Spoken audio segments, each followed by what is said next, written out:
dia a todos. Tô meio doente, então resolvi ficar em casa hoje e por isso eu também vou gravar um vídeo sobre o Aristóteles. Combinação perfeita: doença, um dia meio lúgubre, um ambiente meio lúgubre, e vamos falar então do Aristóteles. Ora, o Aristóteles falou sobre tudo. Semelhante a Platão, ele conhecia e dominava muitas ciências. Ele era o verdadeiro polímata, aquele que domina muitas ciências. E, por favor, não confunda o Aristóteles com os coaches que falam sobre tudo aí na internet. Ele era o verdadeiro polímata. O Aristóteles é um autor, podemos dizer que difícil, tá? Pra gente grande, o Aristóteles é pra gente grande, não é pra qualquer um. E qual é a melhor porta de entrada para compreendermos o pensamento aristotélico? É muito comum você perceber as pessoas ingressando no pensamento aristotélico através da política. Ledo engano. Um erro absurdo, porque a política ela só vem após a ética. Exatamente. O Aristóteles ele escreve a sua obra Ética Nicômaco. Inclusive eu estou com a obra aqui e é por ela que nós vamos iniciar, porque é a maneira correta. E no final da Ética Nicômaco, o Aristóteles vai dizer que tudo isso foi uma breve preparação para a próxima discussão, que é a política. Então, para você entender minimamente a política em Aristóteles, você necessariamente tem que ter passado pela ética. Senão você não entendeu Aristóteles, você só está superficializando o pensamento do Aristóteles. Uma breve síntese biográfica, porque eu acho importante. O Aristóteles ele nasceu em Estagira. Ele não era um cidadão ateniense, portanto. O Aristóteles ele vai para Atenas. O pai dele leva-o para estudar com Platão, na escola de Platão. E ele fica 20 anos nessa escola, certo? Ele não só estudando, ele também lecionou na escola de Platão. Platão já havia falecido. Mas o Aristóteles era aquele cara de família, se formos falar em termos modernos, seria aquela classe média alta. O Aristóteles não era um pobre. Isso é importante deixar frisado. Então ele estuda na escola de Platão. Depois ele vai ser o preceptor, o formador de nada mais, nada menos que Alexandre o Grande, que era pequeno, ficou grande depois. Eu tô doente, desculpa. Então, prosseguindo para o nosso percurso, que não é curto. Como eu disse, o Aristóteles é um autor difícil, a Ética Nicômaco é difícil, tá? Mas para que nós possamos deixar o terreno bem alicerçado para a gente discutir grandes questões um pouco mais adiante, nós precisamos entender o conceito de cosmos para os gregos e para o Aristóteles. O que é o cosmos? O cosmos é tudo aquilo que temos acesso. É tudo o que existe. Tudo que existe é o cosmos. O cosmos aristotélico, ele é um cosmos ordenado, certo? Ele é um cosmos ordenado, harmônico e que cumpre finalidades. Então, a concepção aristotélica de cosmos é de um cosmos ordenado e harmônico, não é um cosmos de qualquer forma. Nós podemos fazer uma analogia do cosmos para relacionando-o com o corpo.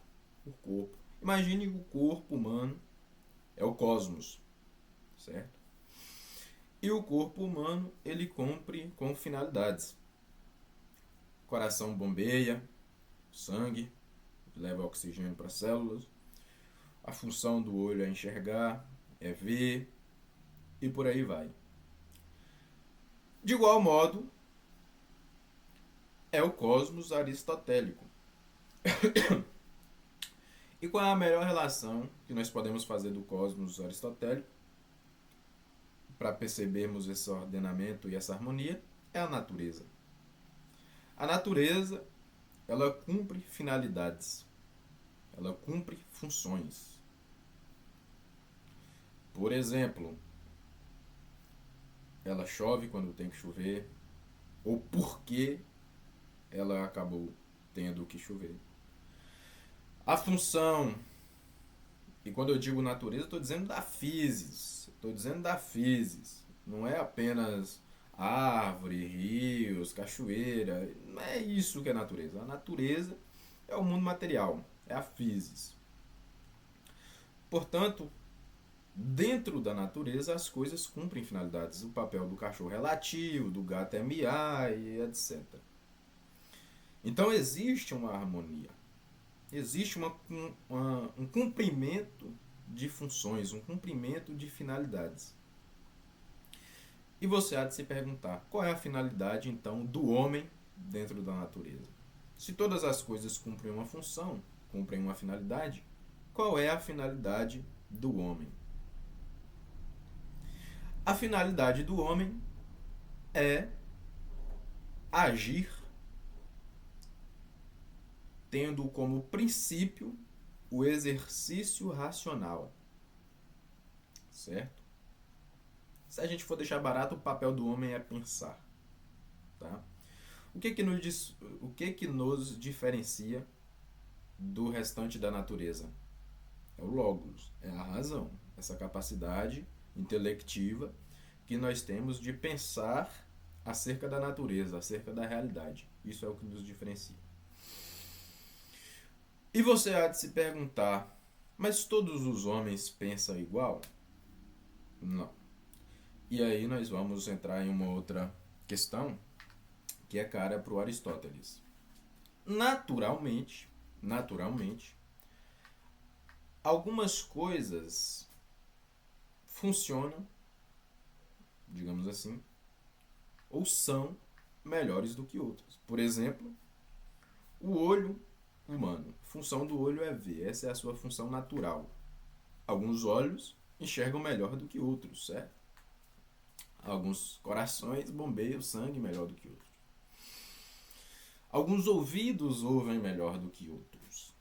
É algo natural, Portanto, podemos fazer a relação que é simples. Alguns homens pensam melhor do que outros.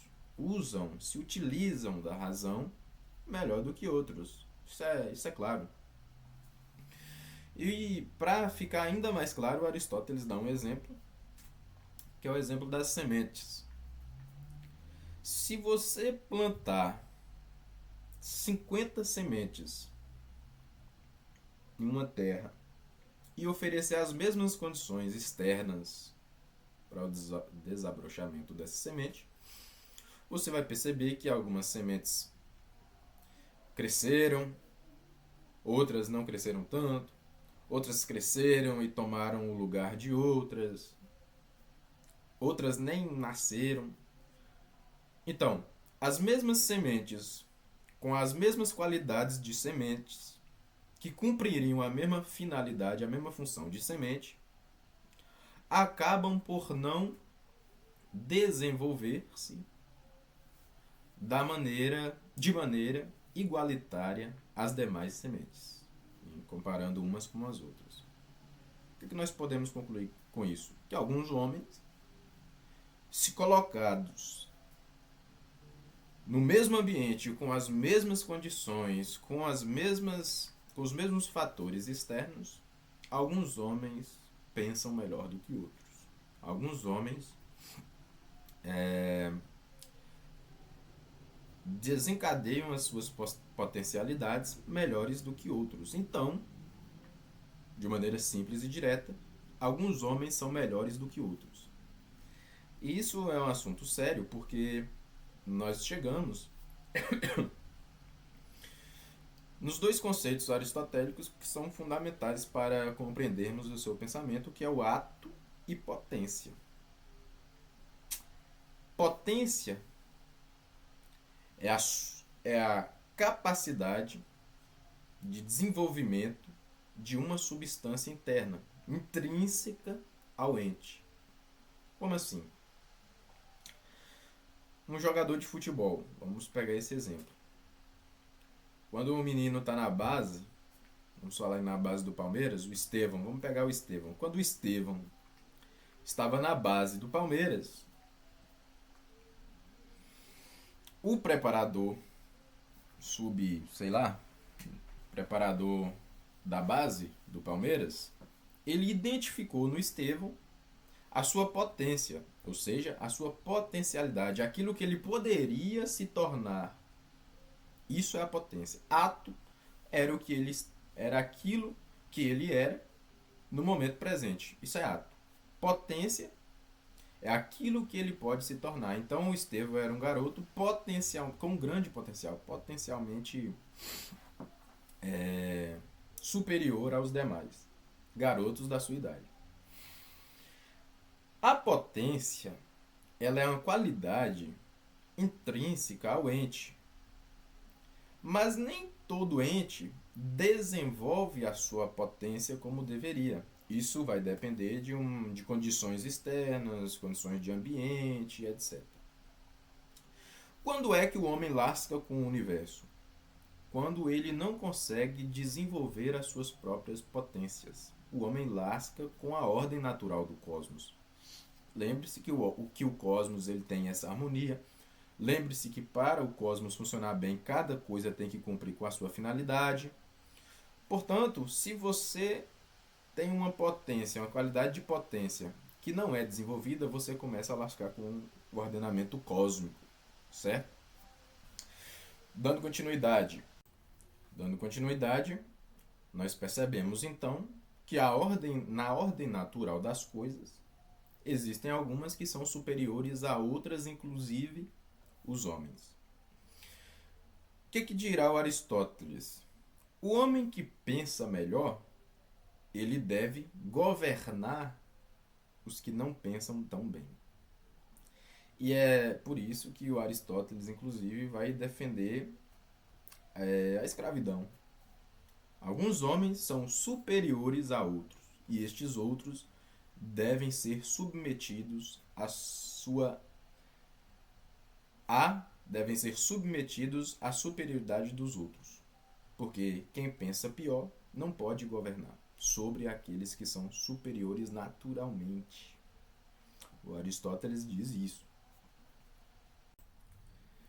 Mas não cometamos nenhum anacronismo.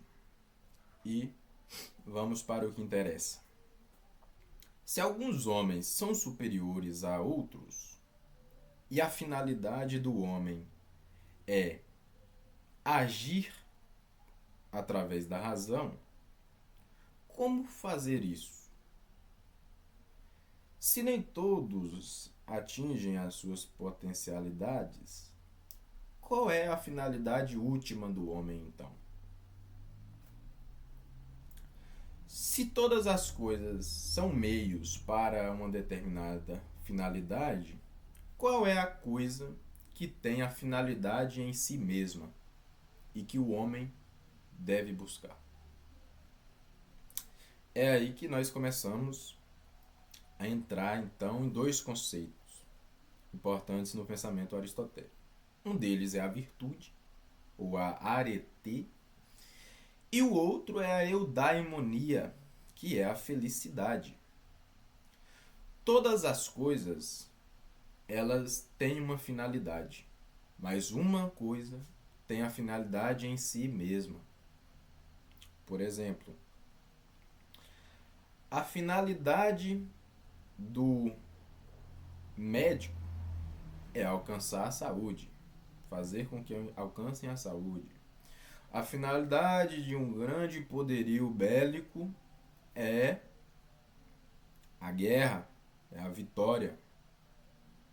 A finalidade de uma boa economia é a riqueza. Ou seja, todas as coisas, elas têm uma finalidade.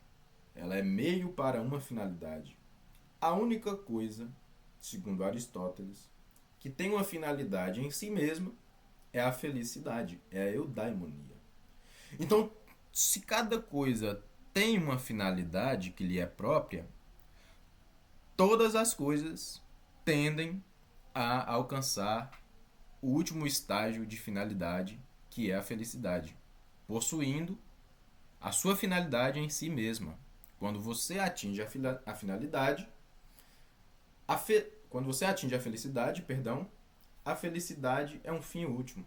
Não existe a felicidade como um meio para algo. Ser feliz para quê? Qual é a finalidade depois da felicidade? Não tem, certo? Só que, para você atingir a eudaimonia, você tem que agir com virtude. E é daí, da virtude, que vem a expressão da justa medida aristotélica.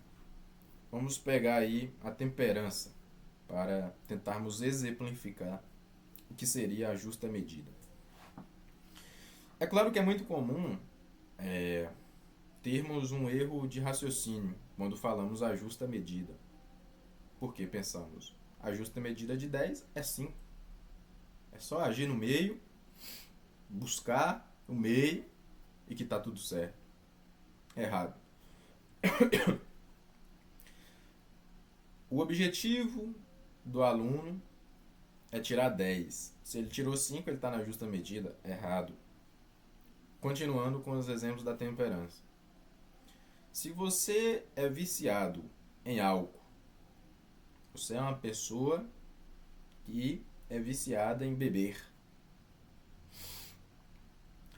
Você bebe 50 latinhas de cerveja. Você bebe 50 latinhas de cerveja para ficar embriagado.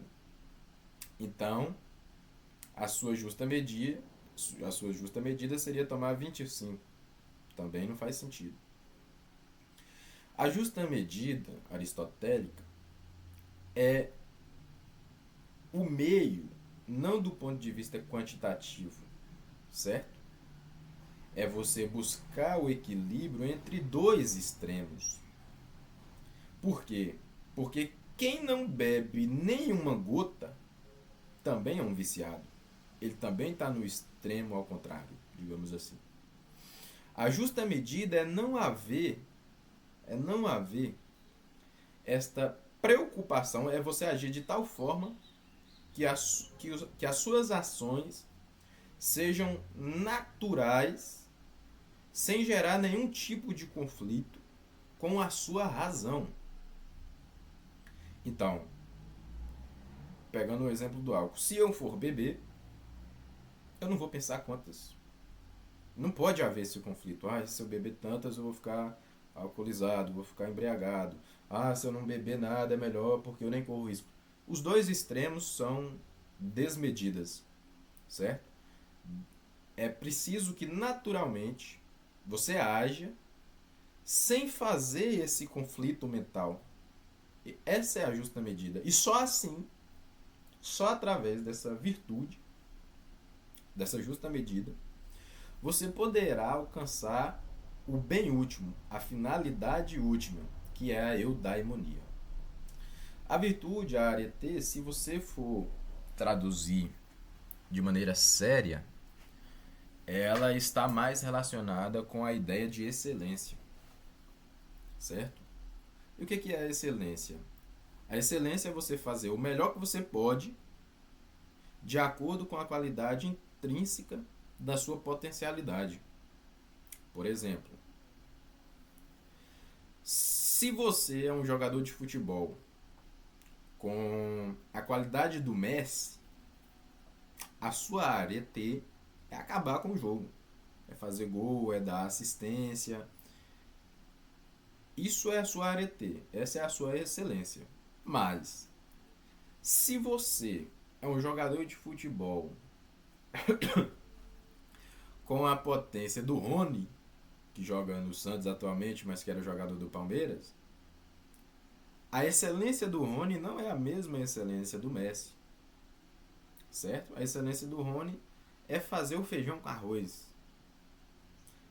Não complicar o jogo, dar o passe ali do jeito que tem que dar. Foi o Douglas Santos na seleção brasileira. Aquela é a excelência dele. A excelência do Messi, no final da Copa de 2026, ele não teve essa arete na final da Copa de 2026. Se compararmos o Messi com outro jogador, seria a sua excelência. Para o Messi não foi. Então a arete de uma pessoa é diferente da arete de outra. É fazer o melhor de acordo com a sua potencialidade. Certo? E como vimos, algumas pessoas são melhores do que outras, desse ponto de vista aristotélico.